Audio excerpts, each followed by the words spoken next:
Hey guys, Anton here, and today I will be taking on a service of a Bulova watch and possibly a minor cosmetic restoration, just here and there some nicks that it's got. So let's get into the cosmetical condition of it. I already taken it apart, taken the back off, see what it is, but we'll get to that later. First of all, the band, to get it out of the way. It is not original, and it looks like somebody used needle nose pliers or similar to shape it, to bend these tangs so they fit the watch case. And that there, if possible, we'll take these end links off, give these a bit of a polish, maybe make them look a little better. But other than that, band is in pretty good condition. The spring bars are actually bent in a bit of a U shape, I'm guessing to take up the difference in like the size of how close the band spring bar spots line up with the watch case, but that should be fine. They held in okay, so we're not going to put any effort into that. So now moving on to the watch itself. Watch is in okay condition. The face has a bit of a patina on it, most likely for moisture, as we'll see later when we open it up. Some moisture has gotten in before. The crystal has a few minor scratches, like right there. And then also a scuff right there. And then when we take the mechanism out, we'll see all the other minor scratches. We can polish all those out. Other than that, it manually winds, it's automatic, that all works. Moving on to the back, you can see there's some dirt around the lugs. If we turn on the zoom here, there's some dirt, we'll clean that out. The case does have quite a bit of pitting. When we take the rear back off, there's a bunch of this pitting around the edge. But in generally okay condition. We'll give this, I'm assuming, chrome or nickel plating a light polish. It is wearing through in a few spots down to the brass, like right there on the edge, so we can't go heavy on that, but just really light polish just to take out the micro scratches. Also, of course, polish the band up to match, possibly polish down some of these tool marks where somebody was trying to open the back. But yeah, just overall, we're going to give this mechanism a service, and then just a light cosmetic kind of overhaul. Now, first of all, let's put this thing on a time grapher and see how well it's doing to have a baseline.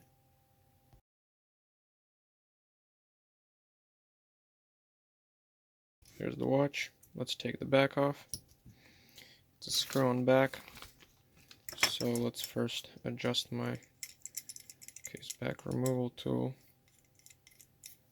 to suit the case.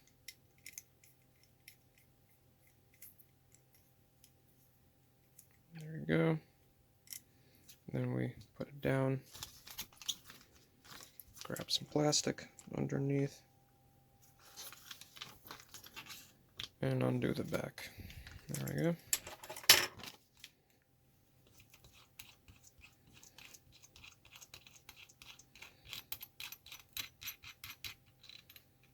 There's our mechanism running. There's the back. We can see that somebody's been in here. There are marks and then scratched in there. Don't really know what's happening, but you can see there's corrosion around the edge. That feels more like dirt. This is a stainless back, where most of the damage is in the watch case itself. There's pretty deep pitting all the way around, and also we can notice that there's a gasket missing, and we'll replace that when putting it back together. Yeah, there's your self-winding weight, going around. There it's running right now. Balance wheel. Clear signs of corrosion down in there. These screws are rusty. Of course around the edge, and then there's actually, you can see there's rust on this little screw for the balance spring. So water definitely has been in here. So let's get on with it. Let's get off the windings, or actually let's see, what should we do first? Let's first take off the self-winding mechanism, then we can unwind the mainspring. Alright, let's take that off. 2 little screws right here. Get some Rodico. Pull that screw out. And right here.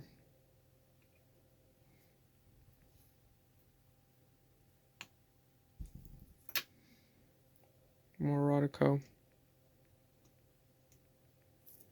Actually, the whole thing is already coming off, so we can just yank this whole thing off. This is much harder to film and do at the same time than just doing.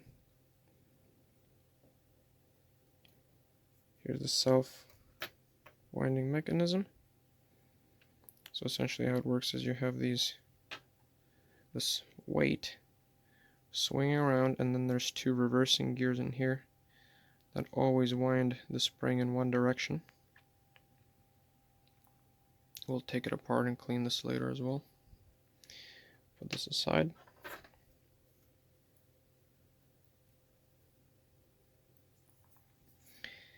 Now once this is out of the way, we can now undo the mainspring. And why I didn't want to take the crown out first is because you have to hold the crown when unwinding the mainspring. So we'll hold this click back and then gently release the mainspring. There we go. And we're unwinding that. There we go. It is fully unwound. That click has no pressure on it. And our balance wheel has stopped. So with that out of the way, we can now remove the crown and its stem. And for that, we remove this little screw right here.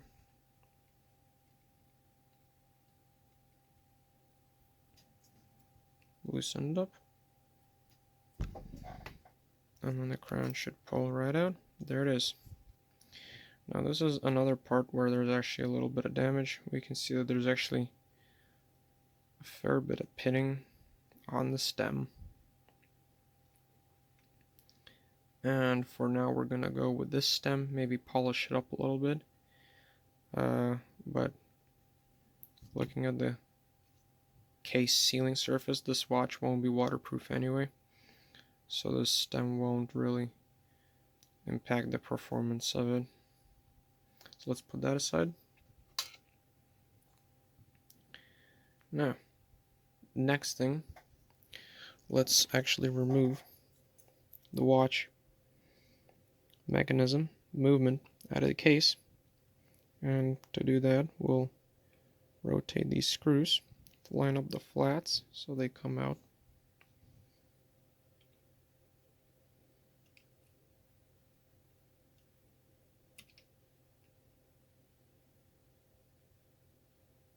There we go.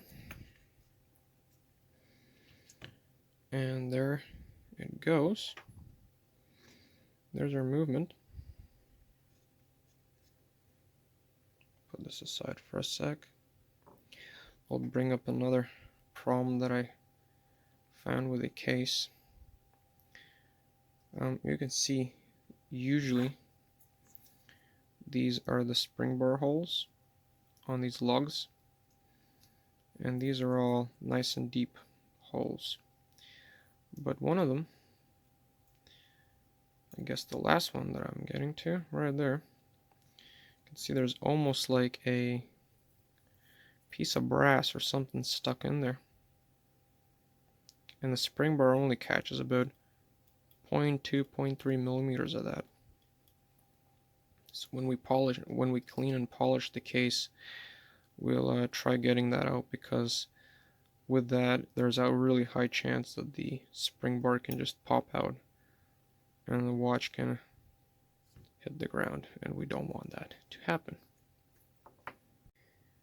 Okay, now I've put in the winding stem, got the hands all lined up nice and straight, up and down. We'll just use hands pulling tools. Put some plastic over top, go underneath, and a gentle yoink. And all our hands come off. Yeah, a little bit of static. Grabbing our second hand, there we go. You can see there is a little bit of rust on the hands themselves. Technically speaking, I could give them a light polish, but I probably won't, because I don't want to mess it up further, because messing around with the dial and the hands is a very tricky business that I don't want to deal with. Oh, come on. There's the second hand. In the tray it goes.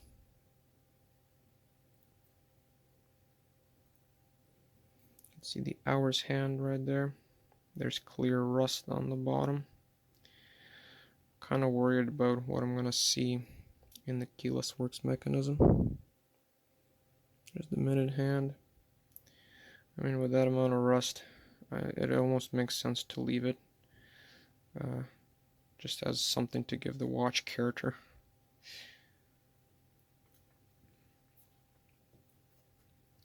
Now, let's get the dial off. Now here's the dial, and it actually looks pretty cool with the weathering there. You can see slight bumps where those bits of corrosion are, but we'll leave that. So it's too high risk to touch and try fixing that or changing. Dial screws are kind of interesting. They come in from the side here. There you can see the dial feet. So we'll take the screws out.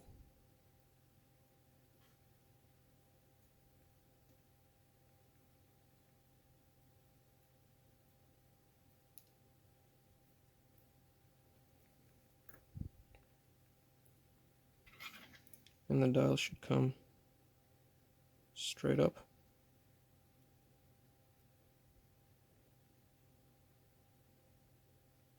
There we go.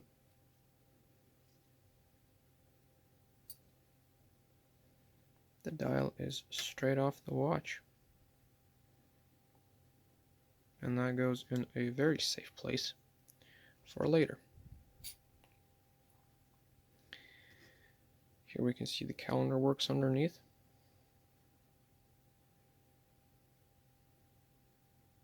Pretty good, pretty clean. Can take the little spring washer off, put it with the hands. So far so good. I don't really see much rust or anything. Can continue on with this. So yeah, next thing is we'll probably take off the balance wheel, and then we'll kind of work back and forth, because I've never actually done a watch with a calendar before, so we'll learn together. So here we're going to take off the balance wheel. Always a very careful task, high stakes. Can easily break the balance wheel. Most of the time there's a price slot on all these bridges or cocks, and for example there's one there, so when after unscrewing you can just give it a little nudge, make sure that cock is loose, and then we can gently pull it off. I said gently pull it off.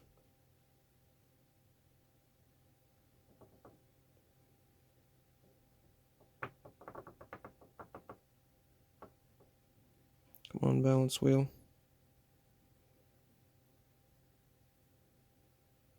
You can do it.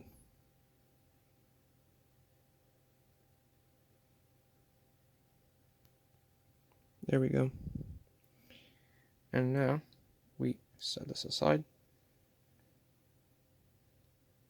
without breathing, preferably. There we go. So now we've gotten the most sensitive part of the watch out of the way.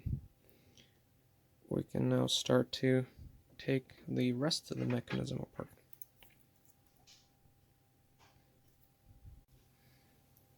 So I've decided to take the calendar apart first.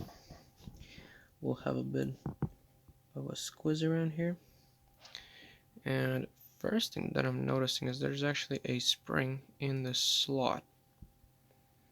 But if we take this top plate off, seems like the spring will stay in place, so let's do that. Off come these two screws. We manually focus the camera so it's not bouncing around.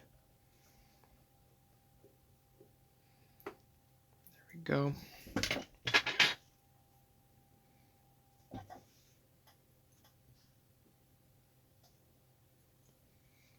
We can now pop off the top plate. Looks like the calendar is all coming together, and this is a bit scary because I don't want that spring to go sprunging. How should we do this? There we go.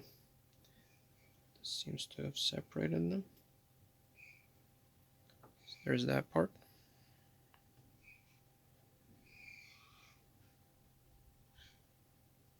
Looks pretty good, but a bunch of oil in here. That's not good. But at the same time, I don't see any rust, which is a very good sign. That aside. So the date wheel. That goes with the dial.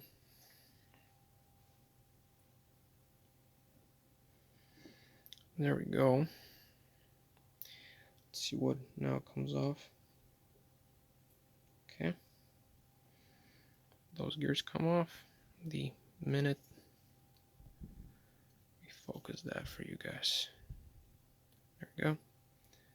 It's the minute and the hour wheel. Or is that a single wheel? Oh, this is actually a single wheel. Okay. So this is the whole hour wheel.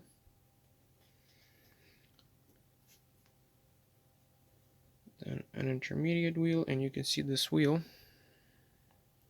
has that little pin, and I'll review the video, but I think that pin was up, and that pin is what actuated the calendar flipping over.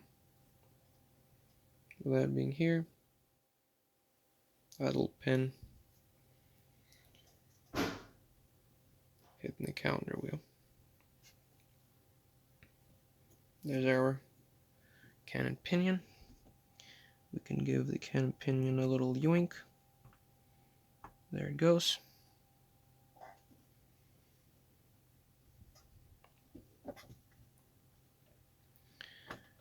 And then we have the keyless works left in here. So moving on to the keyless works. Let's take off the top spring. Once again, I've never worked on this mechanism, so I don't know what to expect.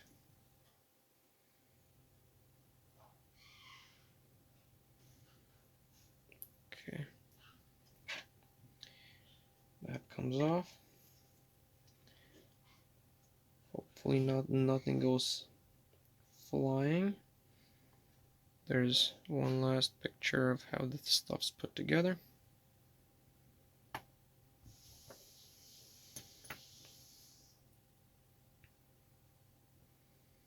That comes off. Then I see our Jesus spring right there in the middle of the shot. going to try to support it with another screwdriver while I pick it out of there. There it goes. That was pretty peaceful.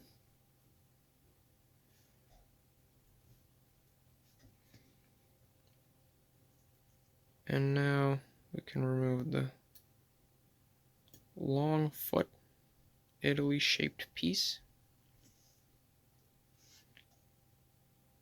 Then this piece is actually held on with a screw from the other side.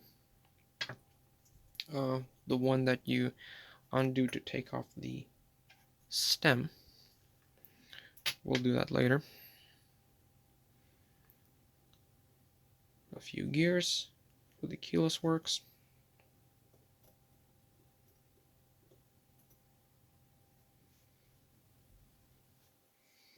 And then the stuff that actually goes onto the stem. That little gear. And then the gear that does the winding of the watch. Put all that aside. That is the bottom complete. Or I guess the top, the face side complete. That doesn't seem, that just looks like some dirt. Let's just remove the little screw to finish with this side. Just remove that little screw. And that piece will fall right out. It bounced off to the side right there.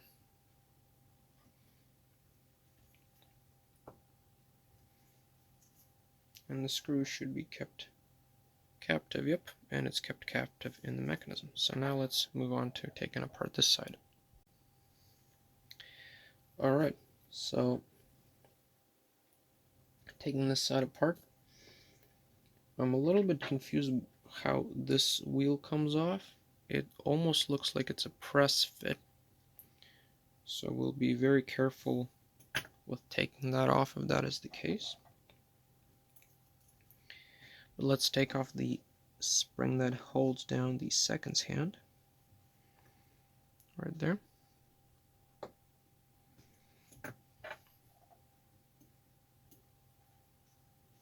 That comes out. Let's see, does the seconds shaft come out? Indeed does. There it is. Very thin.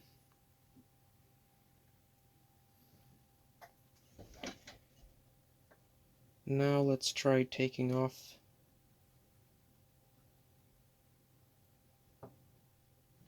this. This is a bridge, but what I was looking at is that it seems like here where that spring was located was also holding down one side of the bridge. So now we'll take off the screw, take off the other side of the bridge.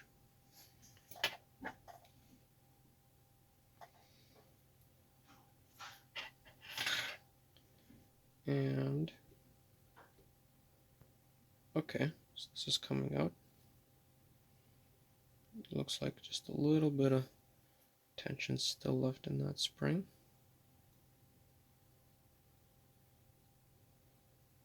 Okay. That is almost stuck.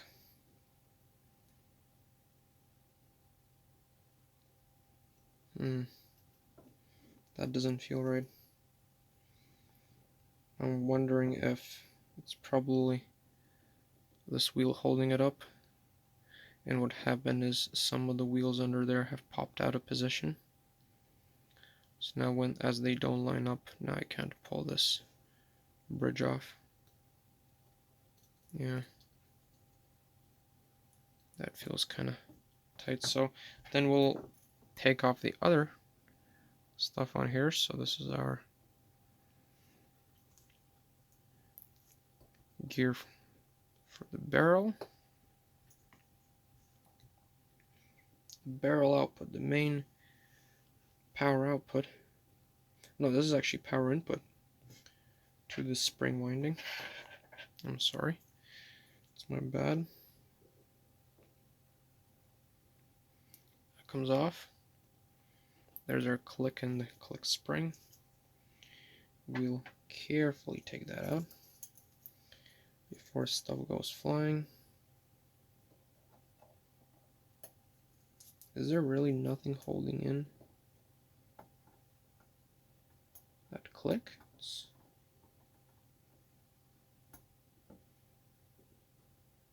Just trying to hold down the end of the spring. Ooh, and look at that. Still flew out, but didn't go far. There it is.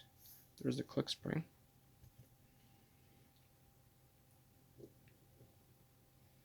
Yeah, and the click just sits there and the gear presses it down. There it is. Interesting.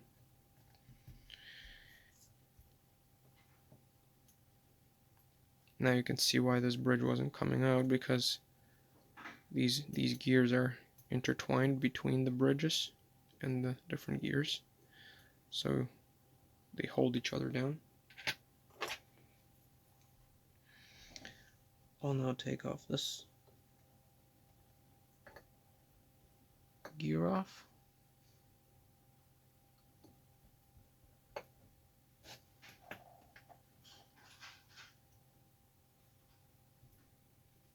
There you go. 1, 2. Gotta make sure if there's any spacers or similar underneath here. Let me see. No, seems like it's just the gear. Then its little cover plate. No spacers in there either. Absolutely tiny screws on top of that. And now we can take off the bridge that holds the barrel, I guess, barrel bridge. Yeah, and that's the train wheel bridge. Still learning the names.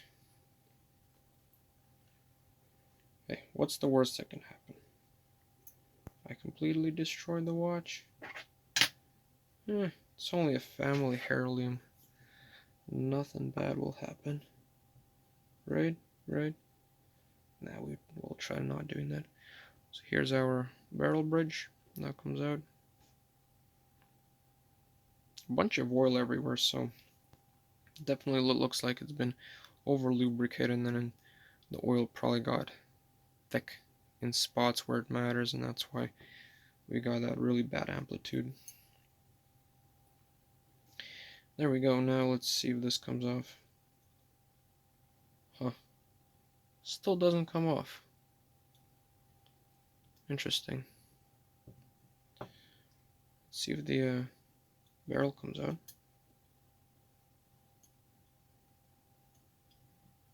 Huh.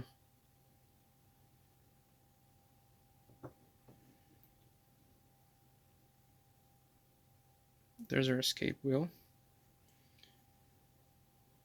There's our one of our wheels. It's not looking the hottest. You can see there's a little bit of corrosion on it, but light cleanup and it'll still work.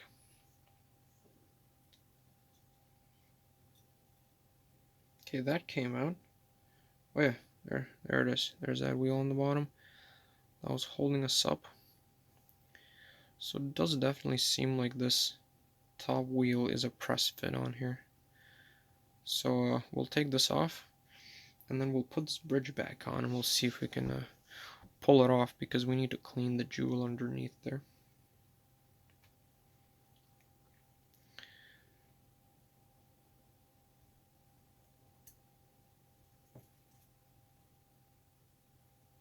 There we go. This is our minutes wheel and shaft. Doesn't look the hottest, but doesn't look horrible. We can clean that up, but there's almost like some rust on that gear, so that's asking for a nice clean. There's our barrel. I'll check if I have a spring winder this size. What does that actually say? Do not open. Bottom. Oh, do not open. Sealed what? Sealed lifetime. Do not open. Huh. I actually got braking grease for this watch because I did not have any because I haven't serviced automatics before. And I guess it doesn't need it. If it says do not open, we won't. And this barrel looks a little different than usual. It's almost like kind of crimped in on top and bottom. Don't want to break it, so we'll probably just leave it as is. Okay.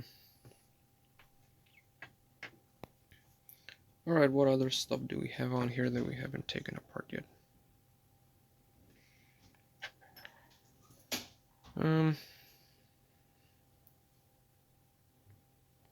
Well, we have our escapement fork. It's hard to do this with a camera in front of my face. What's this screw holding? Yeah, I guess it's holding that bridge. That's a very weird looking bridge. That screw's just resting on that little bit right there. That's it. Kind of a weird construction. Take the other screw out.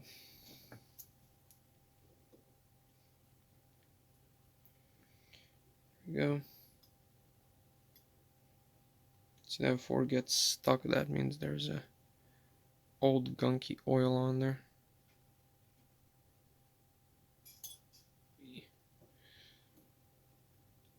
Flippity floppity.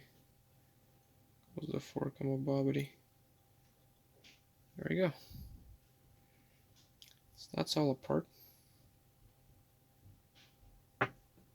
Yep, we've taken everything out at this point. Now, let's put this bridge back on here and I'll try pulling that wheel off. Okay, so now the bridge has been put back on, screwed on. Now I'm going to gently go in there with screwdrivers because I do not see what else will fit in there. And carefully remove that wheel. There we go. And off comes the wheel. That actually came off really easily, which I'm really glad for. There it is. Undamaged, unharmed. Probably not the recommended method for pulling that wheel, but that worked. Now we can remove this bridge.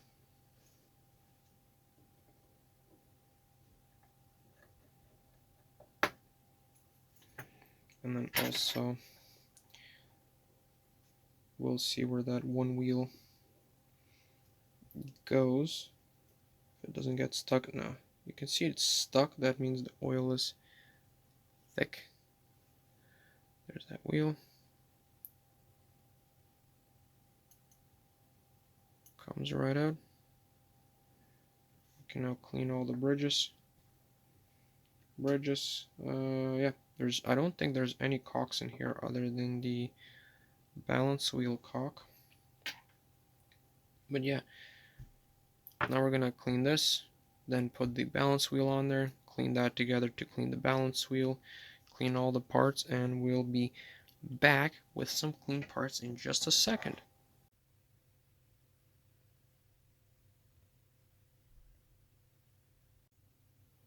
So here guys, I got all the parts cleaned. And one thing you may notice is I did end up taking the mainspring out of the barrel, because when I started to clean the bridges, I found that there was a lot of old dry oil all over them. And it really seems like somebody at one point used one of those lubes where you dip in the whole movement. and then it supposedly oils it, but that oil got all gunky, and I noticed that the mainspring was also full of oil. So I removed that and gave that a clean. Now you can see the bridges are also been really well cleaned. All the jewels have been cleaned out as well with a piece of wood. Here's the calendar plate, or right underneath the dial, nice and shiny. That was all the old oil kind of giving it that matte finish. Including, here's the main movement body, giving it a little puff of air on the balance wheel. That runs really well. And here there was some corrosion. I've cleaned that off. So some corrosion on the sides. This is the only part that I gave a light polish to. There was a bunch of corrosion around the edges that all got removed. You can see there is a bit of copper showing through.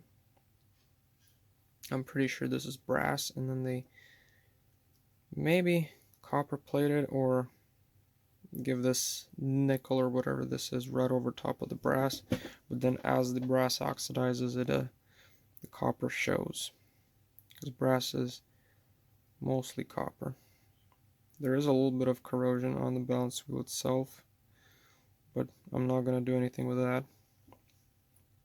And then also right here, if my camera focuses, oh, there we go. There is a little bit of corrosion on that screw right there at the tip of my finger that holds the hairspring. But I'm not going to do anything with that because that's too fragile. I don't want to open a can of worms. It works. It moves frictionlessly. So that's good. It'll be even better when we clean out the jewels. Get it running. On this side, also very clean. Just a light polish, nothing excessive, just to get the surface corrosion off. That's nice and clean. And yeah, when I opened up the mainspring barrel, the spring was full of oil in here. And then also chunks of old braking grease were in here. So it was a good decision to open this up. And although it says on the top that it is a sealed unit, if I can get the lid up, get some Rodico here. Although it does say that it's a Bulova lifetime sealed, it comes apart just like a normal mainspring barrel. But I think why they're saying this is because this mainspring, as you can see, I'll unzoom now. This is the internal part. Then it's the S shape for more power, but then because it's a automatic winding, they have this bit on the end which provides friction on the inside of the barrel so it doesn't slip as easily. And this is a bit harder to get into the spring winder, but we'll be careful. I hope I can get that into my spring winder no problem. So yeah, now next step is going to be we'll get the barrel assembled and we'll get onto the mechanism. Now, one last thing I forgot before I move on to the barrel assembly. Here are the three most rusty components. This is the stem, and what I've done here is I've put these three things in some strong muriatic acid, and if you just put them in acid, all the rust, which is iron oxide, converts to iron chloride and washes away. So now there's no rust, it's literally just the pitting left, and you can see there's probably about a third of the stem gone, but it'll still be okay. And then also here are the two other screws that we rotate and hold in the mechanism, and these also have been cleaned up. There's actually a nice screw head showing there. These are fine. And well, let's now assemble the stem. How I've gotten it apart is we put this in a collet. This is actually just a shaft from a Dremel, from an old Dremel, and I repurposed that. So we put the shaft, there we go, put the stem in there like that, clamp it. Now we have a nice bite on that.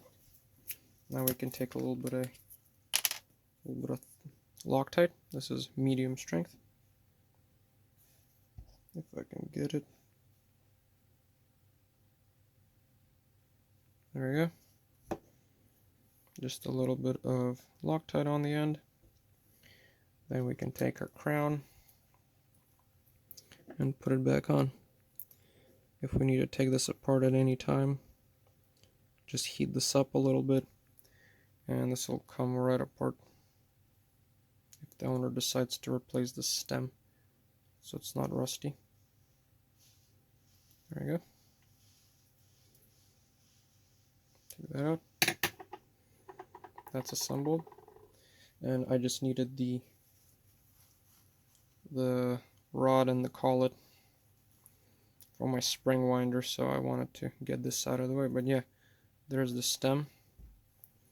You can definitely see the pitting, but I think it'll do for now.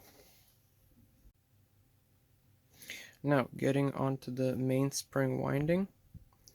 Here's, actually I've machined these myself, just out of a brass rod. 3 pieces, and then the mandrel that hooks on the spring. Anybody can do this on the lathe.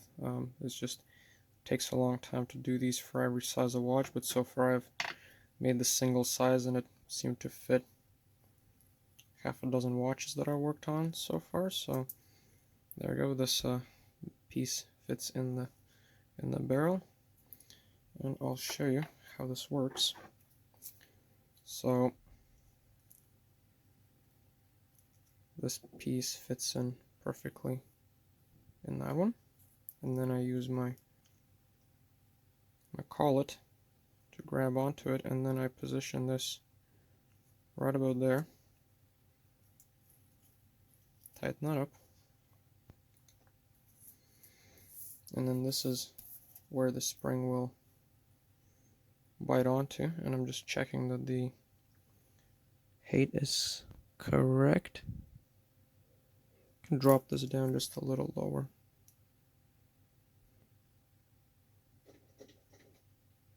Maybe there. A little lower. There we go. This should be roughly. See, there's a little hook machined on the end of that. If I focus up close, there's a little hook machined on that rod. That hook is what hooks onto that little hole on the spring. So when this is inserted in this piece, I want this to be about halfway up the spring, and it roughly is. So we put that on there, then this piece goes on there. See that there, right? Now I'm just gonna double check that this spring is upside down to what we need it to be, and yes, I have a picture of this open. Took a picture of this before taking it out of the barrel, and now I'm just going to snap this onto the mandrel. There we go, the hook has lined up. Let's see if we can make that focus. That hook has lined up in that hole in the mainspring. And now I take what's going to be later the plunger, I put it over top, and now I can wind this spring into the tool.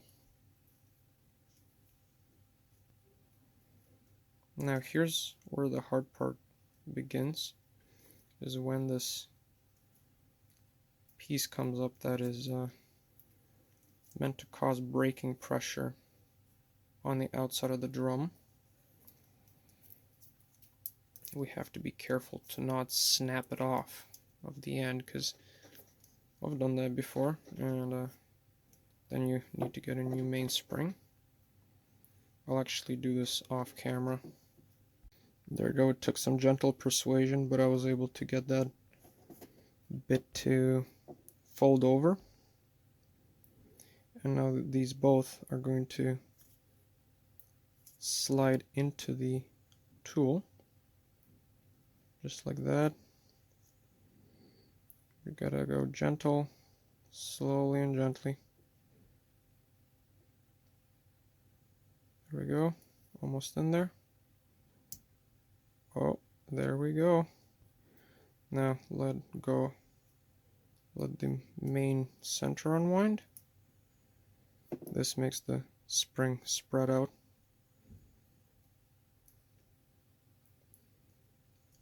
Wind it till it's easy to wind, and then the hook unhooks as I'm turning the other way, so that comes out. Now if I didn't screw up, this shouldn't spring them spraying out. And there's our spring.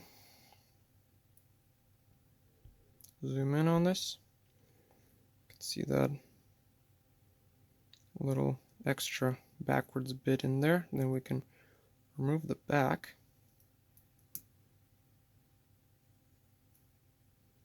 This should come out easily with no spring pressure on it.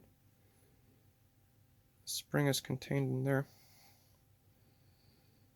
Isn't that beautiful? That worked really well.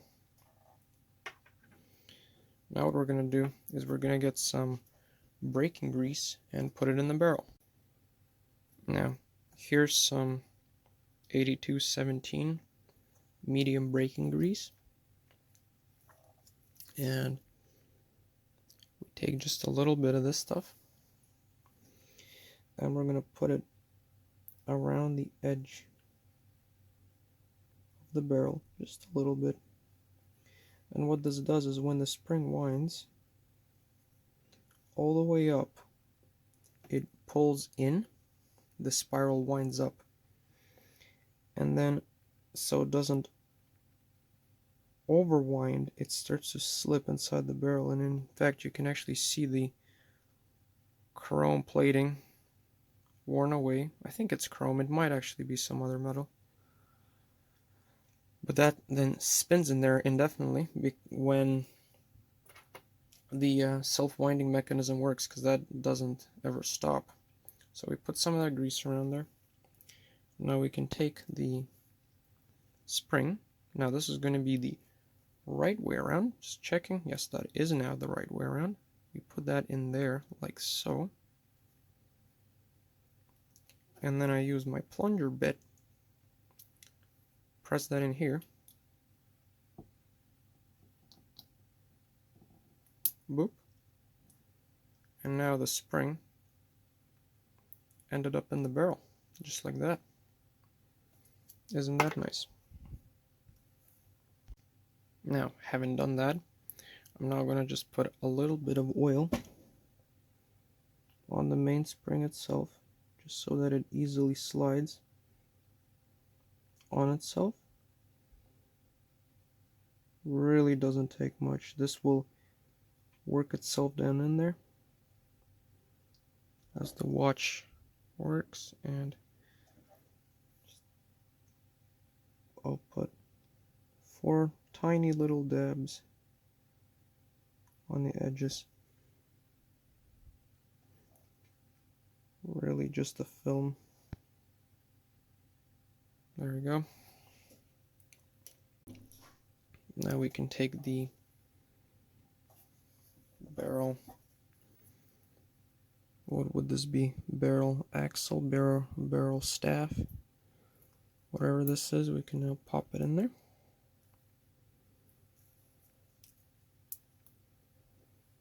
There we go.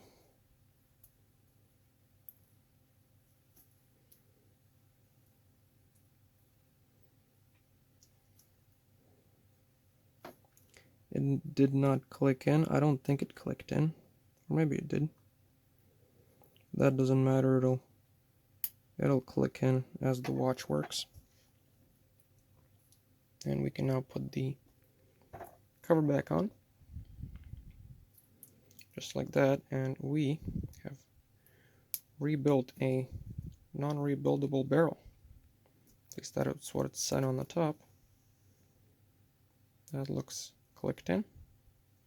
We now put a little bit of lubrication on here. This is HP 1300 oil. And on the other side,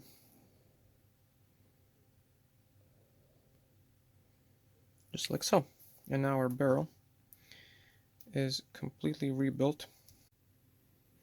Okay, now we move on to the fun part, and that is assembling the main mechanism. And when I was taking it apart, because that wheel was held on top, it kind of all fell apart, but we'll see that it's not actually that complicated. It's pretty straightforward. There's only one spot the wheels can fit in. I did notice though that the escapement wheel, if it focuses, it is a little bit rusty. So that can affect the consistency of the beads. But I looked carefully on the edge where the pallet fork makes contact, and it seems to be okay. It's not the best. And then also this would be the minutes wheel that leads to the cannon pinion. That gear is made of steel, and it does have some rust in the teeth. Now let's get to assembling this train wheel bridge. We're first gonna pop in the barrel.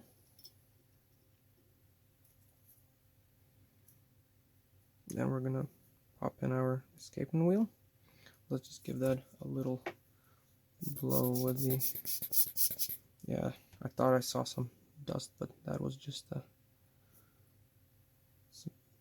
probably pitting on the mechanism. This is very inconvenient with the camera in the way. There we go. Now we can see that this wheel here, it has a longer shaft on top, and this is the one that's going to be holding up. It'll have that wheel pressed on the top as well, so we'll put that on one side. Then we take this wheel here, pops in right over here. Then this one that'll have driving another one at the top goes in there. This comes together very easily. And then our minutes wheel goes upside down right in here.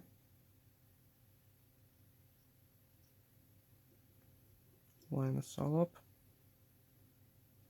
Looks pretty good, and we can now put the bridge on. I'm just carefully checking that I'm not missing anything.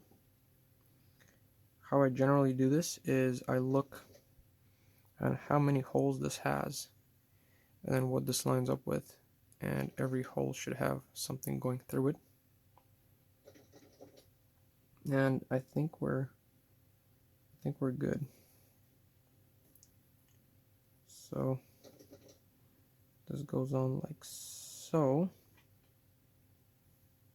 Let me get my orientation correct.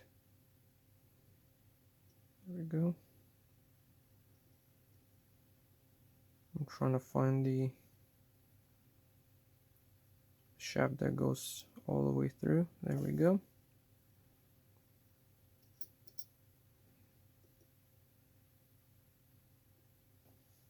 And just carefully put the slightest amount of pressure on there. And just tilt the wheels very gently to help them line up.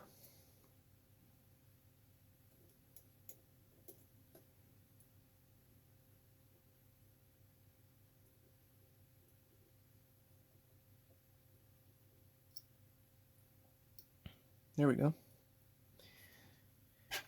I think that fell into place. Just gonna gently hold this with a screwdriver and then turn the barrel. We can see that escapement wheel starts spinning, and I'm putting on the lightest amount of pressure, so we know that works. Okay, so I found all the screws that I need to put in. Let's first put in the screw on the side and not drop it. There we go. It is kind of incredible of the other channels on YouTube that I saw how they put in screws and still are able to film. It is very hard to do so. Check that it still spins before fully tightening. There we go. That rotates nicely. I'm being very careful so I don't have a shaft in there sideways, and then by screwing it down I snap something. Now here I already put the little screw in place, but we'll put a little bit of lubrication in there first. It's the one that holds in the stem. A little bit of lube in that hole.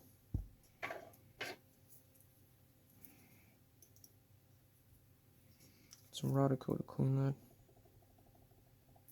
Clean off the excess.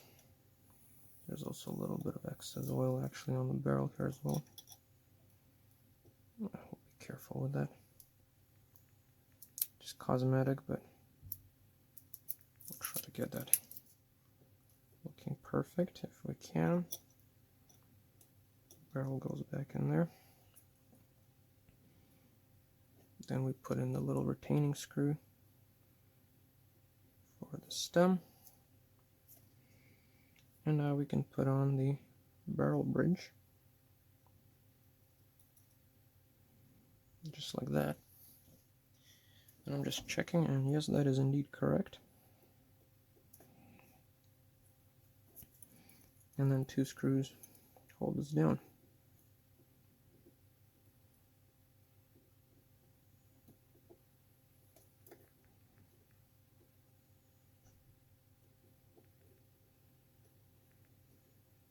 Just start that screw.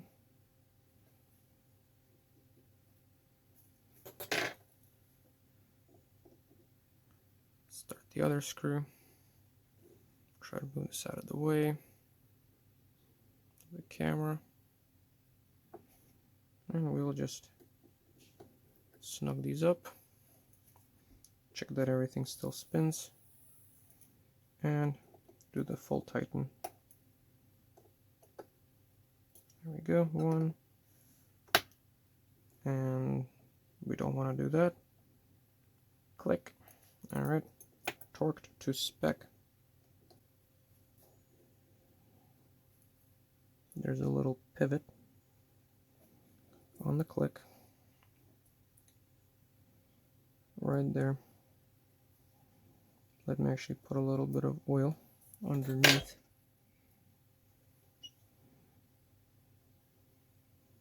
Just like that. Just so that the click easily glides on there.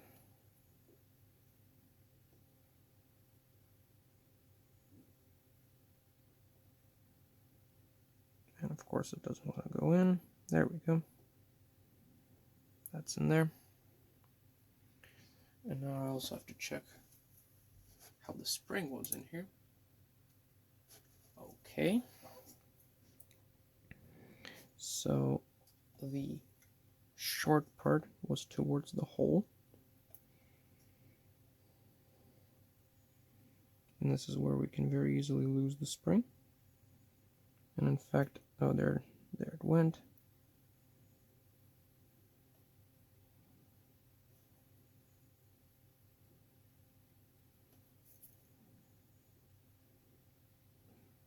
Spring goes right in here. And I'm just going to use a screwdriver that spring down while I get the other side in there. And that is all in. Nice. And I'm just going to take a little bit of oil, HP 1300. I'm going to put it on the, just right here, just on the barrel, and then a little bit on the click spring right there. Use some Rodico to carefully clean off the excess oil off the barrel arbor. That's done. So now we can install. I'm just checking on the video on the side there how this was before. Pop that on there. We'll get the click in.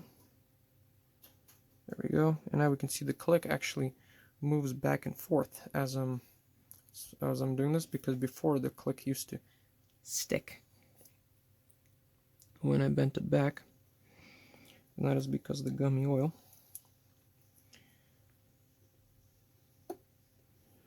Now we put in the screw.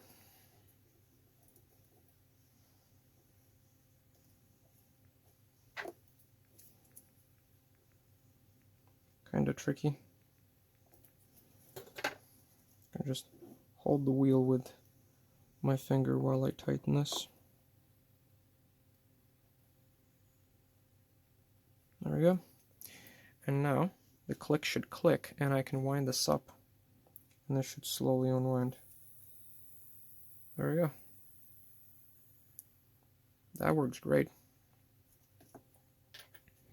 So we know we're on the right path. So next thing,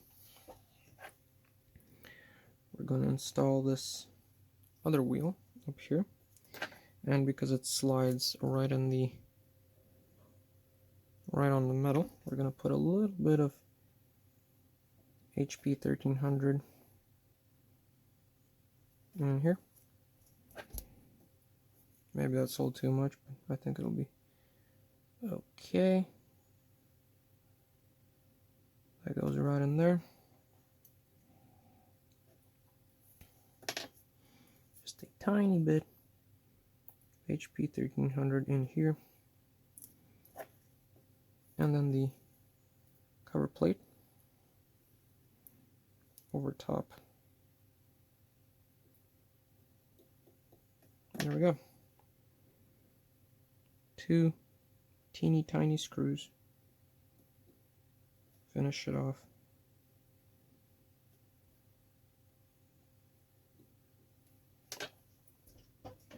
Where's my teeny tiny screwdriver?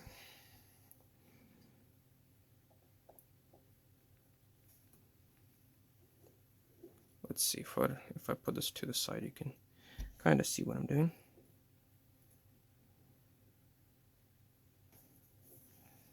There it is. Drop them to spec.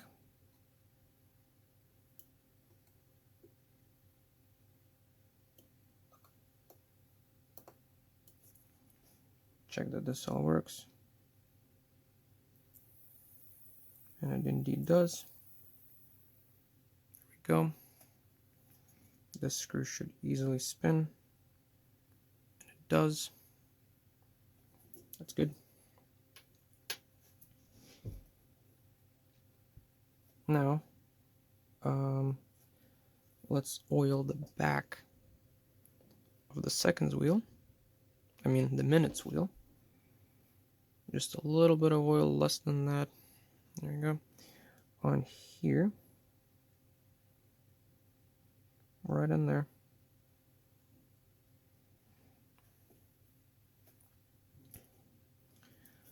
Let that soak in a little bit. Use a little bit of Rodico to clean that up.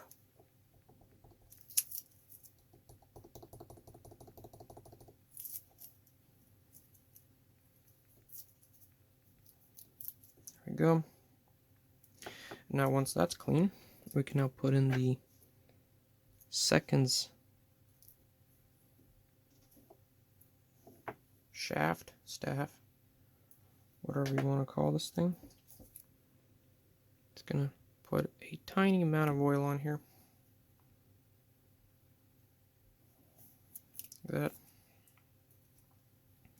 will go right in the minutes, just like that. Teeny tiny drop of oil to top it off. And then we can put the retaining spring on here. That goes in here.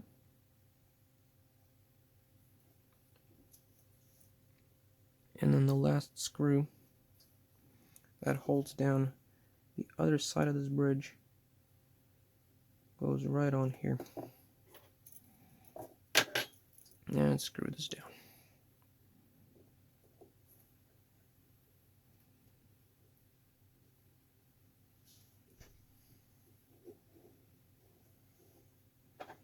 Just going to use my tweezers to hold this in place while I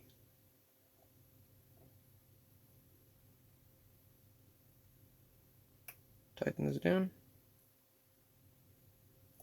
There we go. That looks good to go.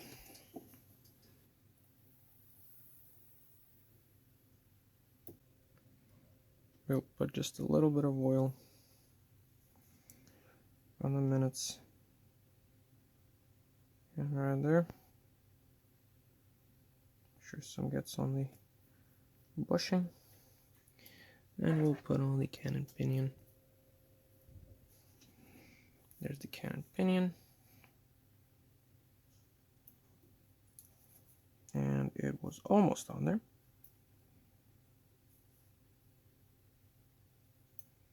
There we go.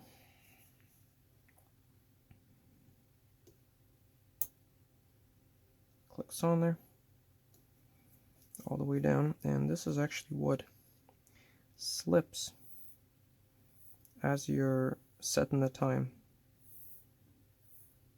Not slipping right now because the watch isn't wound up, but that's on there. Now I'm looking, and that jewel there will need to get oiled first because it'll get covered up by one of the gears. A little bit of 90-10 there, and oil that jewel right there, just like that. Let me clean it off just a little bit.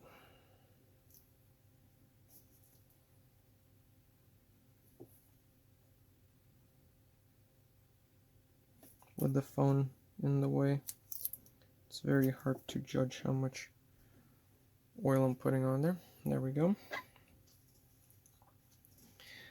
Now, here are our two parts for the widening stem. And we're going to get a little bit of oil, grease, to put on those. This is going to be our thick. What number is this? Let me look. 9501.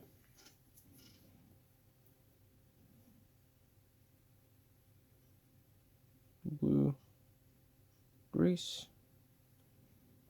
Put that on the ratchet.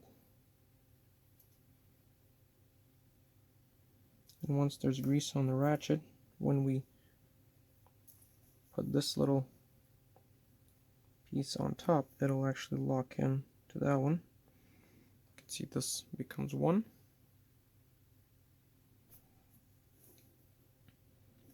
Now we can drop this in here.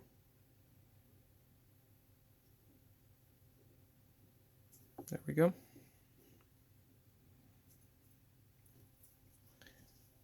Now a little gear goes right here. And then a larger gear, this one here, if it doesn't run away from me, this one here goes right here, and now that jewel, as you can see, is closed from access. That's why I've oiled it first. Okay, so I started that piece off camera.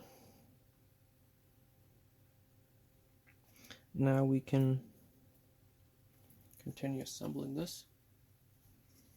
Now this piece, this longer piece, will go in with the foot shape. I'm pretty sure pointing this way like that.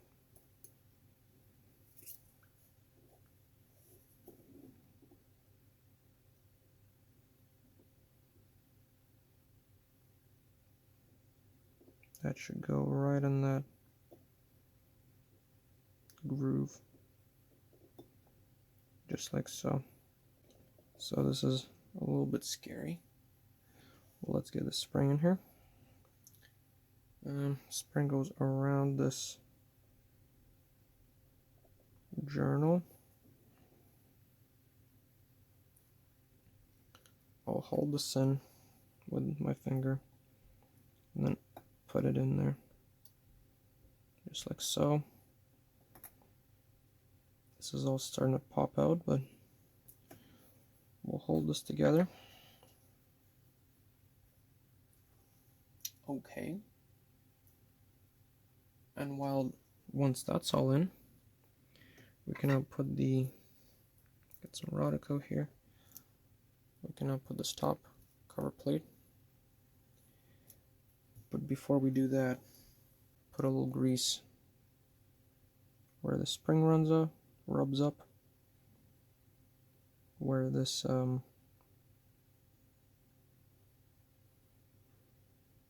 bar rides up, and also right here where the two create friction,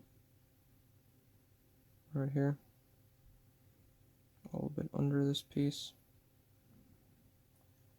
There's a lot of high friction points in this mechanism. There we go. Then a little bit of HP 1300, a little less than that. We'll put on there, just a little bit there. That should be good. Again, a little more HP 1300. Just a tiny bit on that wheel and a little bit on this wheel. That all looks lubricated. I'll get a little bit of Rodico, clean off the excessive grease because I did put a little too much on there. Hopefully nothing pings away. There we go.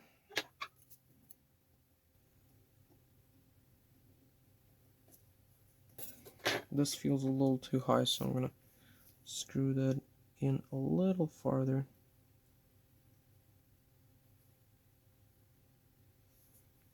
There we go. This should be okay. Let's actually put the stem in. I think we're ready for that. Just a little grease on the stem, because all these parts slide on it, and then especially on the tip, because that tip just goes right into the movement. Slip her in.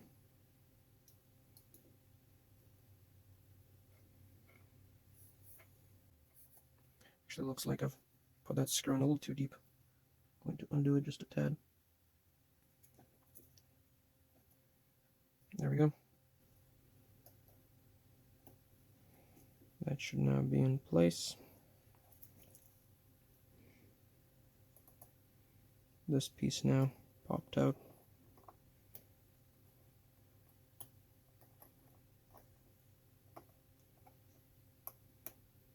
There we go. Now let's tighten this back up.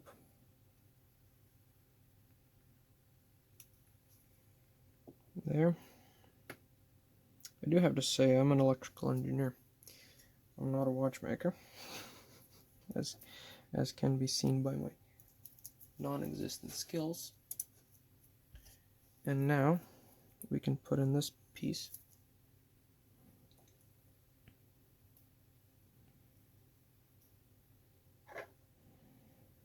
The top cover plate. That is correct, yep. Bend that over. There we go.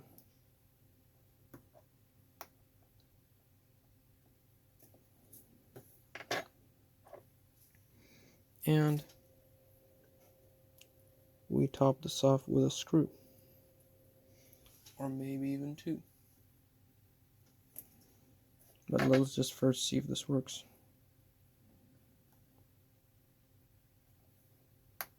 And indeed it does work, look at that.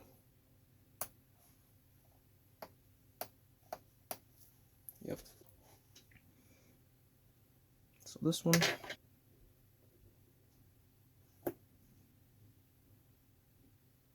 torque to spec. Does it still work? Indeed. So we can wind this or pop it out. Okay. Pop it out and then we can set the watch. Pop it back in, it winds. So yeah, let's get on with putting in the pallet fork.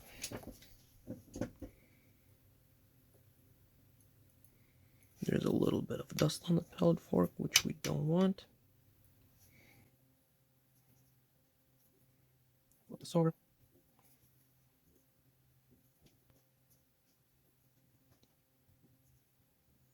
Always got to be very careful with the pallet fork. It's very easy to snap the staff on things. There we go. And then put the bridge on top of it. Just like so.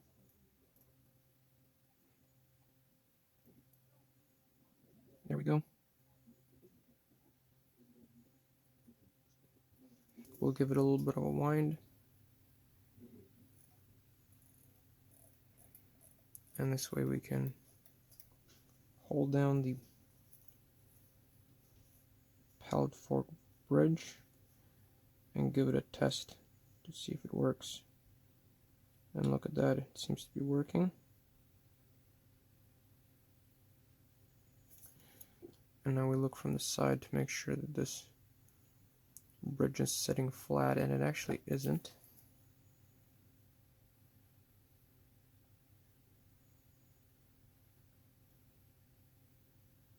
There we go. Now this looks to be sitting flat. And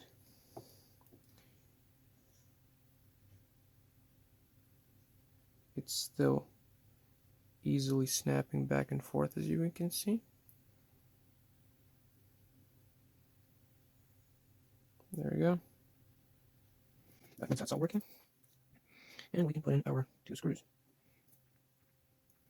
Put in one, make sure that's still going back and forth. There we go. That's a better representation because touching it on the bottom, I'm getting in the way of it moving. And then the larger screw, I'm being very careful with this because I've actually broken a pallet fork on one of the watches I was servicing while practicing earlier on, so I'm being extra careful with it here.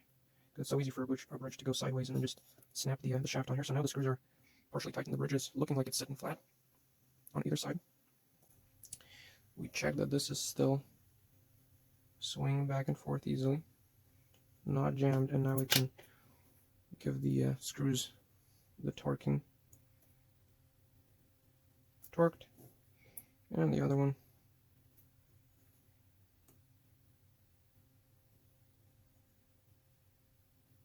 There we go. One last check. Beautiful.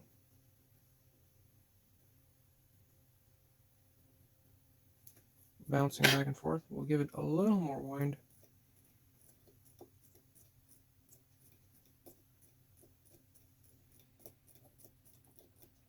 Let me now put some 90-10, the thin oil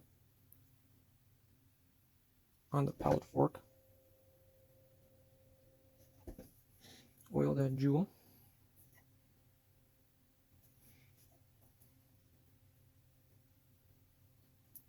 An absolutely minuscule amount on there. There we go. And now we can actually put in our balance wheel, but before we do that, there's actually one last part left. That is the wheel that I've taken off the top here. There's actually 2 jewels that I didn't oil. Let's actually oil all 3 while I'm here. Tiny bit of oil. That jewel, that jewel. Take some oil off of that one. That's not working. Get a tiny bit more oil on my oiler, and there we go. Dab off some of the excess oil.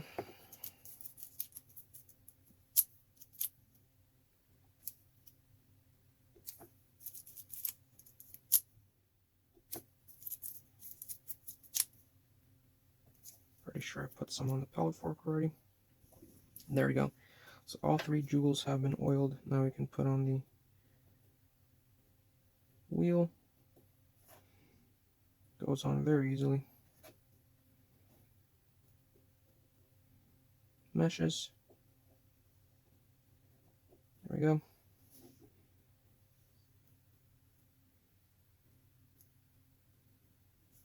On there nicely. And now we're ready to put the balance wheel in place and see if this thing actually works. Yeah, so we'll see how many tries it takes me. I put the pallet fork on that side, and then we take the balance wheel, being extremely careful, and we're actually going to cock it over farther than the middle that way. Put it in, get the bottom to line up, then we spin it around. Get that to line up. There we go. And now we give it a little kick and see that that did not work.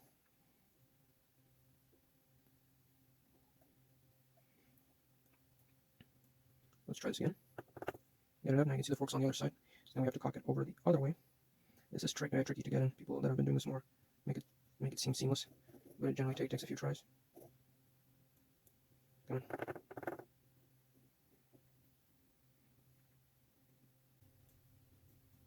This is my first time with this watch. This is unedited, and there we go. It started running. Looks pretty low amplitude, but it's not really wound up, so I hope it'll increase in amplitude as I wind it up.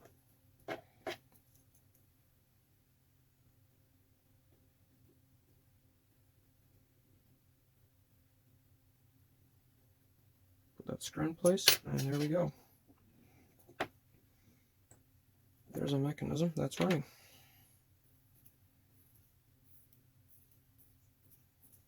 Give it a little more wind. Towards some of the jewels. There we go. I can feel the spring start slipping now.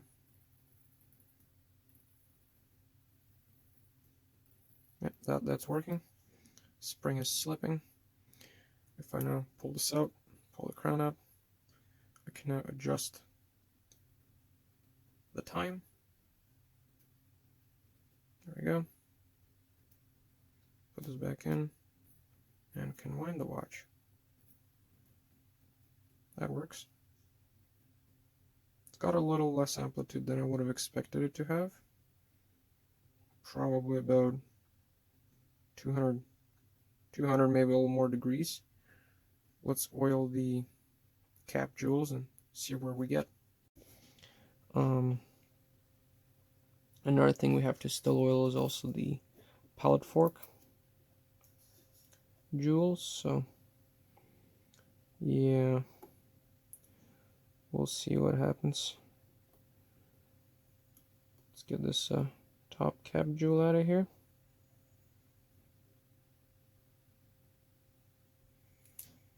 Came out as a whole.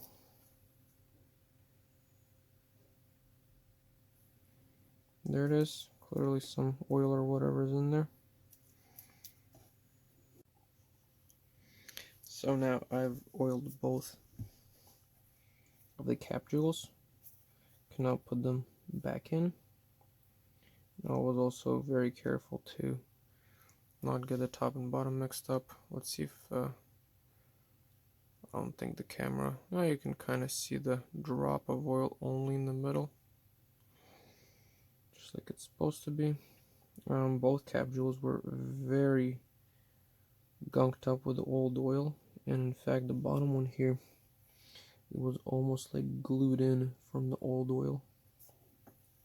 So that was definitely a problem. Okay, how do we put this retaining thing back in? Okay, and give it a turn. There we go. That one's in.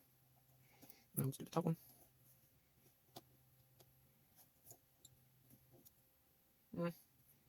Maybe a little bit better. Can't say that it's much better amplitude. Maybe a little bit better. I also oiled the pellet fork and then the other jewels on the bottom. Let's get this in.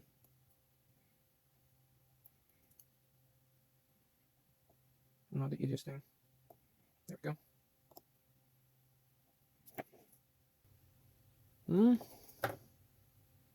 Definitely more amplitude than before I oiled the cap jewels. I think those were gunking it up quite a bit actually. Look at that. Now just as a side note, before I'm the time grapher, just want to show how I'm polishing screws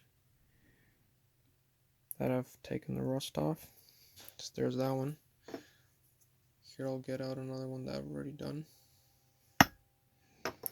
Another one that's in the cleaner right now. Get the polishing compound off. It's nice and shiny. So after the screw has been derusted, it's kind of dull and gray like that. That's what we first do. We put in, make a little hole in the wood, put it in there. Give it a light sanding to get the oxide off. Like that. Now it's just sanded finish. Get a Dremel with a buffing wheel. Buff it.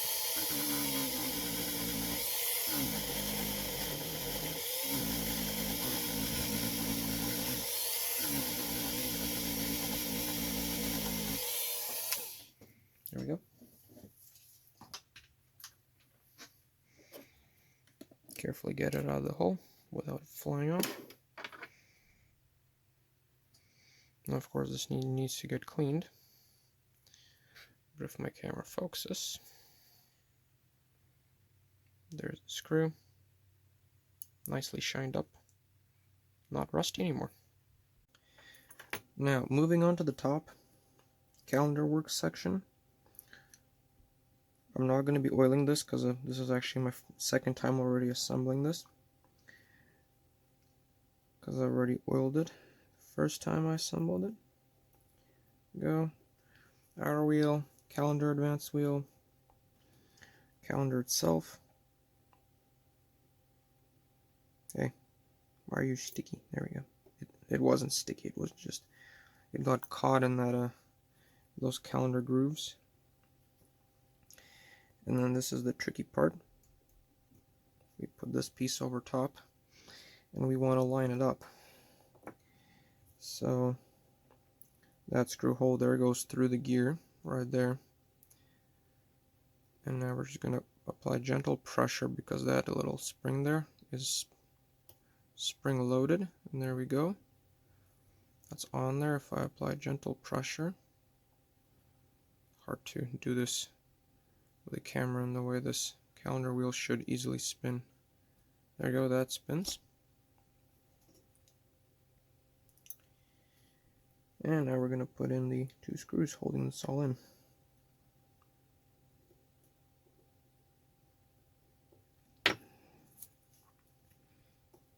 go.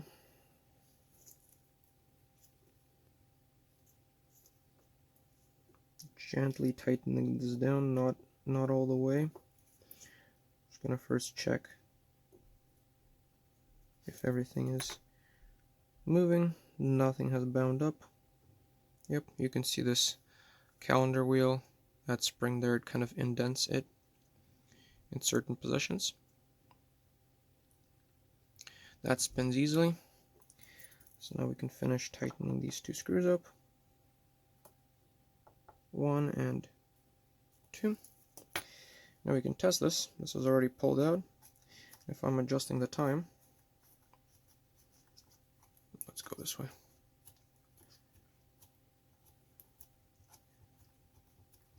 We'll see that little pin come around on the calendar advance wheel. There it is, right here. Right here. And every 24 hours, this clicks over the date wheel by 1. There you go.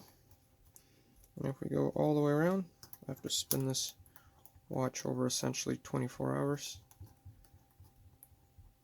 There it is again. And it advances it by 1 day. You can see this hole here between 26 and 27. And next time it comes around, boom, now it's between 25, 26. And 24, 25, so that all works great. Okay, now it's time to put the dial back on, so we're first going to loosen up the screws on the sides here. That one's loose, that one's also loose. The old spring washer goes on first. This washer keeps the hour hand wheel from not popping off. It's just providing a little bit of pressure down. Then here's our dial. Pop this on the movement. There we go. Flip it over.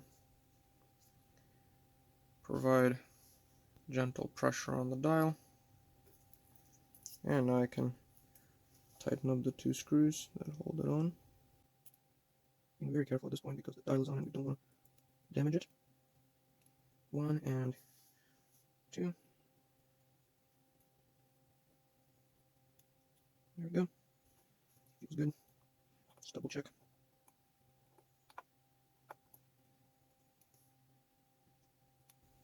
There we go. Our dial has been put back on. Now, for putting on the hands, we're now going to spin, and I have this already set close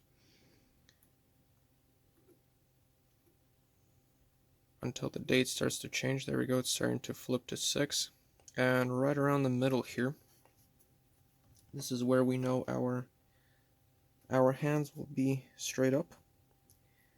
I did give the hands a tiny little bit of a polish because they are bare metal, bare plated steel looks like.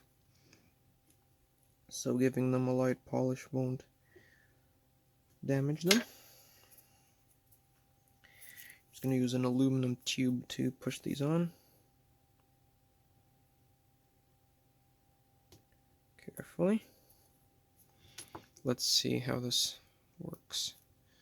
So if we go back to the previous day, it's going, hitting midnight. See, it starts to flip. And it'll change. There we go. Goes around.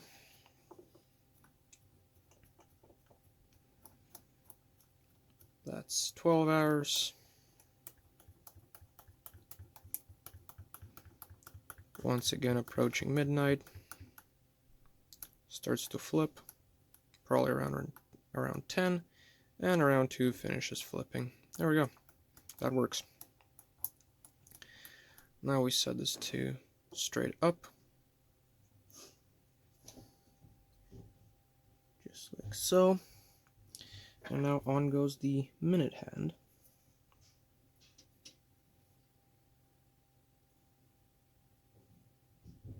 Carefully. There we go.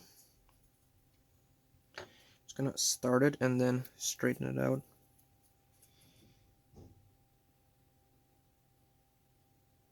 Okay. Now let's carefully tweak this over so that it's straight in line with the hour hand.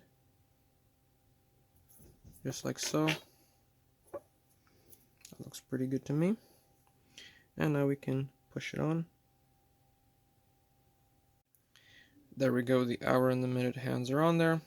When that goes up, the perfectly aligned at the top. Nice. And then we're just gonna throw on the seconds hand.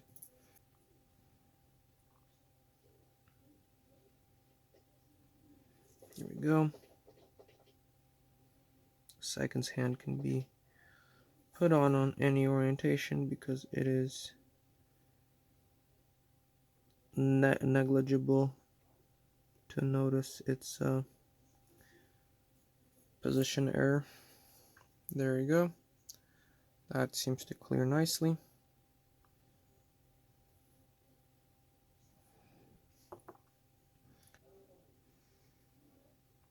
Still has clearance under the minutes hand.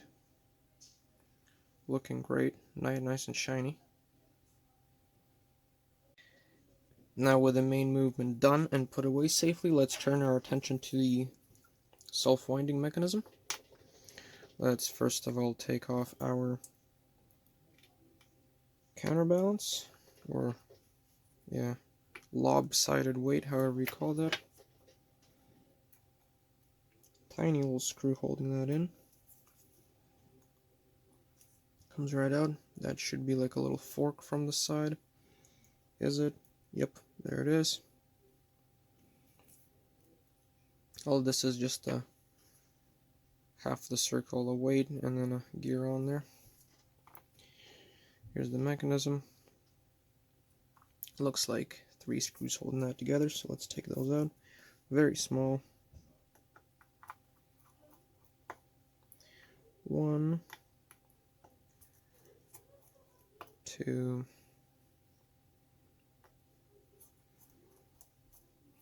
3. There's that inside, and that gear. Looks like 2 gears stuck on the top. Now time has come to assemble the self-winding mechanism. And first of all, we're going to take these 2 wheels. These are the reversing wheels. There's 2 of them because that way the weight can spin either direction and still wind the spring in one direction. If I just, let's see if I can focus up on this, you can see the little ratchet teeth on these wheels. And then there's little, let's see, refocus this, there we go. And then the other wheels that go on the top also have the little ratchet mechanisms. If you can see that, there it is. Really small little parts. So we're gonna put a little bit of oil on the ratchets because we want those to run smoothly. Some garbage on my tweezers. These parts are very small and finicky to work with. Got a little bit of oil on that one. And a little bit of oil on the other one.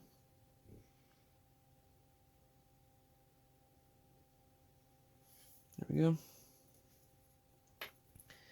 And then we can place the 2 wheels on the top. 1 and 2. Nope.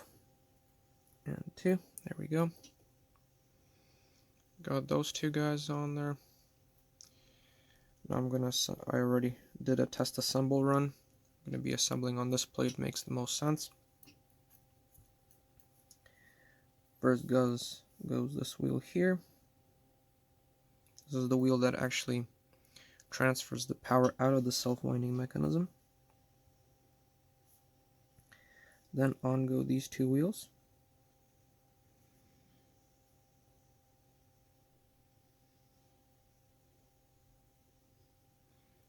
Come on. Yeah, come on. There we go. And then on goes this last wheel. There you can see they're all meshing.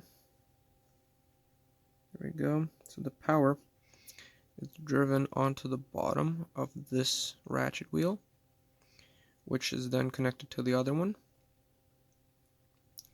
And then the tops of the ratchets are both connected to this wheel. And that way, no matter which way the gear spins in here, which is connected to the weight, it'll spin this wheel in the exact same direction. So yeah, those guys are on there. Now we can cover this up with this piece. A little finicky, but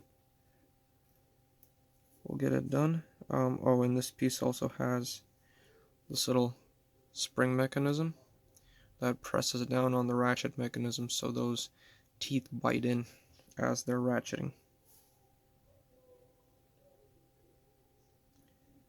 There we go, somewhere around here. I'll assemble this off camera because this is very fiddly. Okay, there we go. The mechanism has been assembled, and I also lubricated all the bearing points, and we can test that it works. Spins one way, can I feel the ratchet clicking? There you can see the wheels spin, but the other way,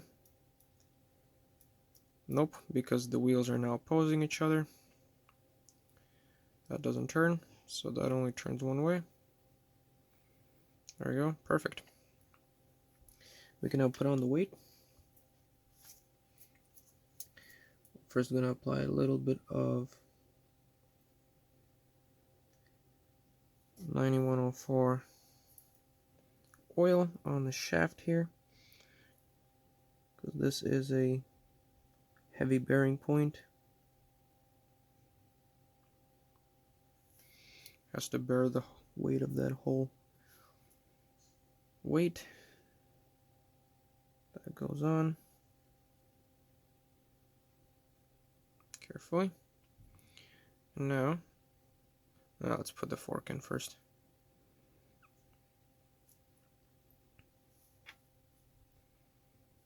There we go. Then the fork goes in. Oh, the fork probably goes in first. Let's see this. There we go.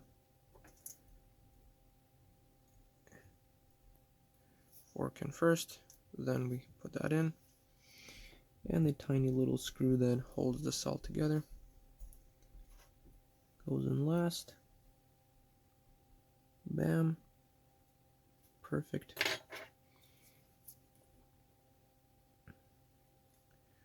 Tighten that up.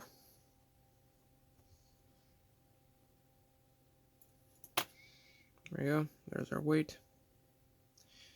And if we spin the weight back and forth, we should be able to see that gear turn. And you can see that if you look at those spokes on a gear, that is turning clockwise. Nice. So that all works. Okay, now with the movement all complete, let's turn our attention to the case. Let's pop out the crystal. The crystal is actually glued in. Probably not original because it's been glued, or maybe shrunk, I don't know. It's in good condition, so I'm just going to glue it back in the same way it was. A better way would have probably been to replace it, but it is kind of a mix between a really shallow and a thick one. And I don't want to order a bunch and then find out that they're a wrong size, different heights, so I'm just going to put this one in. Looked fine the way it was. There's the case, and that little piece I think should pop just out. Let's give it a gentle pressure on the sides. Yep, I think right there. I was just pressing on the wrong part. There we go. That should come right out. I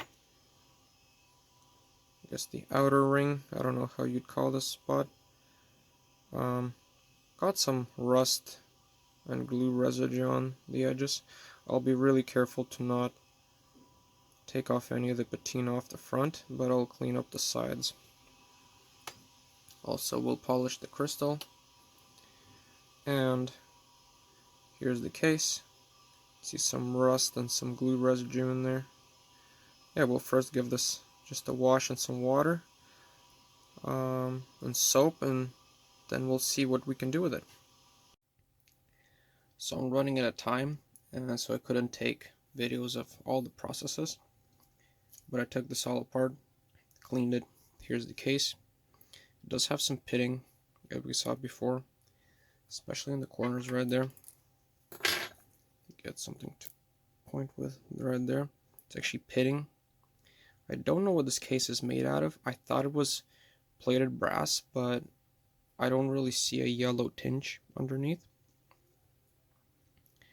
Polish up pretty well. Gave this a very light polish. I didn't go deep because I didn't want to wear through any plating. There it is.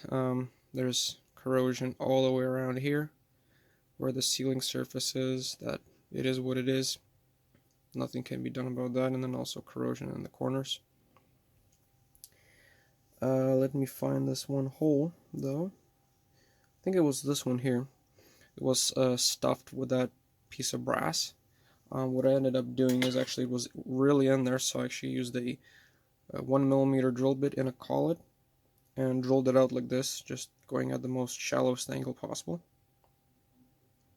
to the case. And that's now a decent looking hole, because before it was super shallow, only like 0.1, 0.2mm deep. I don't know how the spring bar was holding on there. Now it's good. Case is all good. The back also got a quick polish. There it is. It's not perfect, but I don't want this to be perfect. Oh yeah, and what I thought was rust around here was actually just old glue that got yellow, so that all came out. That's good. And also I got the glue off of this piece, which is aluminum. Tried to not affect any of the patina on the top of the ring, which I was successful in doing. And also the crystal was sanded because there was a deeper scratch, and polished out to perfection. This is pristine looking, not a single scratch on it. There it is. So yeah, now I'm gonna assemble this all off camera and get back to the video. So here the case has been all glued in, the ring and then the plastic crystal on top. The crystal does have about, I'd say, 0.3mm of slop, so quite sloppy. And you can see the glue, the bubbles around the edge. So this is something that would be nice to change in the future, but I don't want to take care of it right now because it does work. It's not horrible. Take the back off. There it is. No glue seeping from the inside behind the ring. Now the last things, I've also polished the bracelet, by the way, the buckle here, a little bit the links, but this is not the original bracelet, and we can see that these end links, I've taken them off the bracelet. First of all, they've been bent, and thus they have these scratches on them. So it would be nice to take those off, make them nice and fresh. Then also, you can see the curvature doesn't quite match. There's a bit of a gap in the top, so I think I'm just going to make this radius just a little bigger so it conforms to the watch a bit better, and then also take out those scratches. But yeah, 2 of those, that should be pretty simple.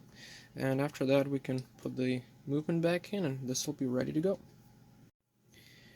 So here I've sanded both of these two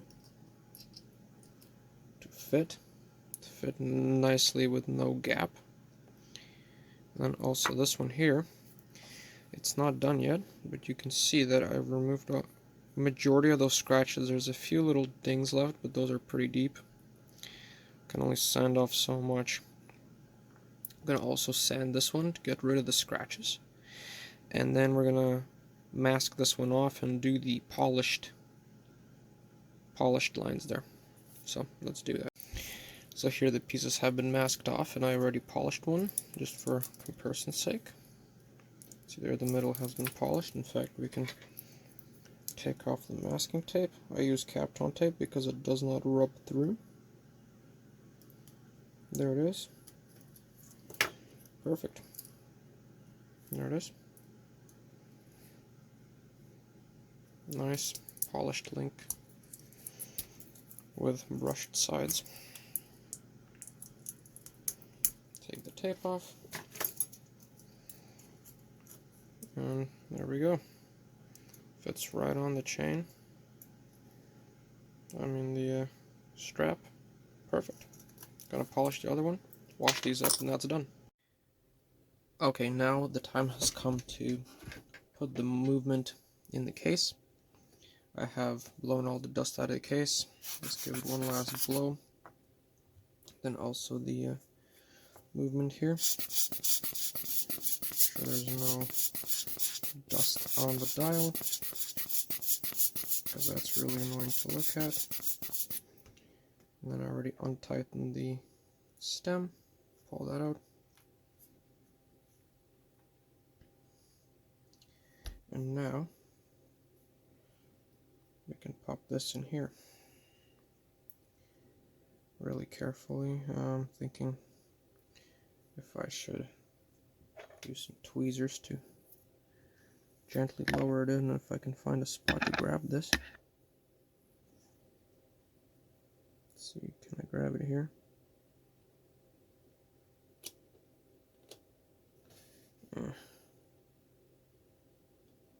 Let's see this. There we go. Almost. A little more. There we go.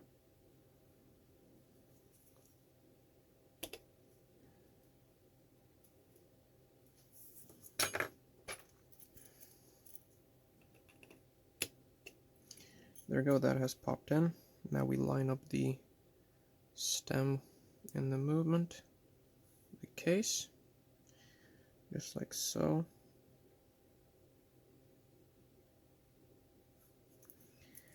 And now tighten up these screws.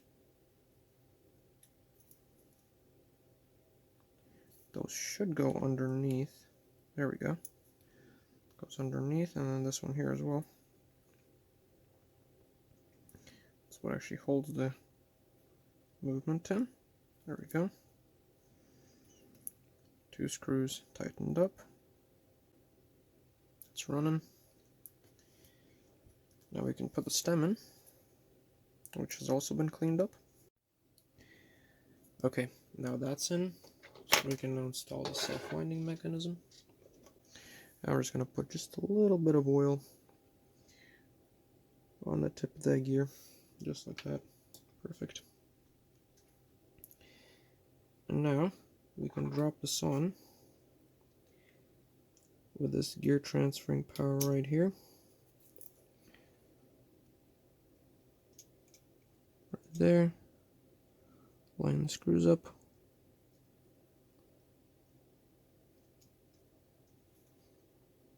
Let's go. Yep, I think that dropped in. Change my hands over here.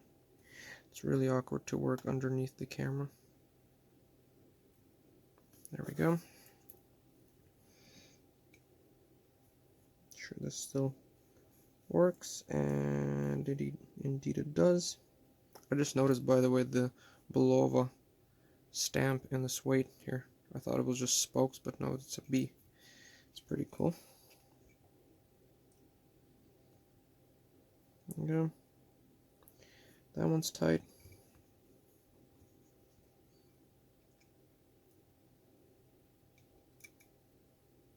That one's tight.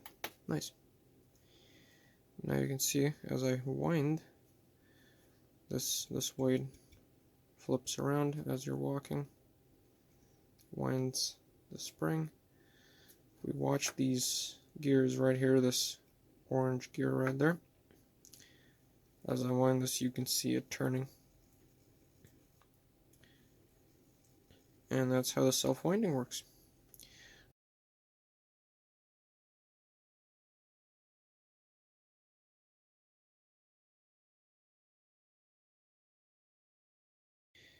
Okay, the time has come to close up the watch back. Everything is running inside. Why it's running not very consistently is because the hairspring itself is slightly rusted. Also, the balance staff is worn. So that's why when you put a crown down, it's running really low amplitude, because it's essentially the most worn on that side. So that's how it's worn in use. And then also, amplitude's kind of low. I don't know if you can see it, but the escape wheel has corrosion on it. So I think that's causing some drag on the pallet fork. So yeah, but it's running decently enough for what it is, and I just done a service on this. This is not a full-on restoration. This is as good as it'll get in its current form. To get it any better, we'll need to get a donor movement and swap some parts out. I don't know if that'll ever happen, but might post a video about that if it does. So now we're going to close up the back. Here's a new gasket. New O-ring, 27 millimeters. Fits with a slight stretch on the bag. We'll just get a little bit of silicone oil. Put it on the gasket. And then the gasket goes on the back.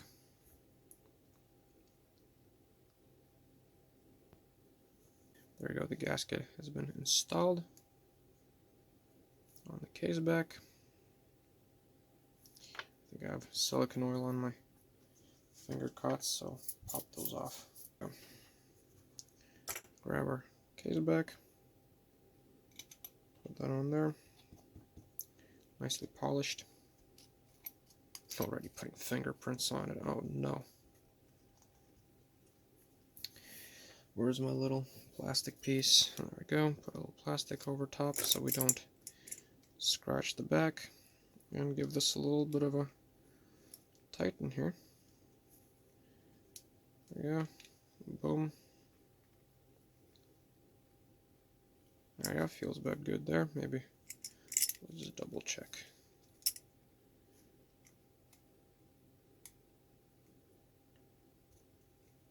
Boom. Yep, that feels good to me. There it is, you can see the phone camera. There it is in the case back, nicely polished. Outer edge nicely polished. Looks really nice. Let's get the band on. So here's the watch all assembled and running. Turned out pretty nice. See there the polished end links. So they're not all scratched up. Pretty good. I like the dial here, the weathered look on it. Looks cool. Of course, manual winding. Crown pops out. Can adjust the time. See, there it is. Rolled over to the next date. That all works. The curved spring bars were fun to get in, because this is not original band. Not the best thing to do, but it does fit on there. And there we go.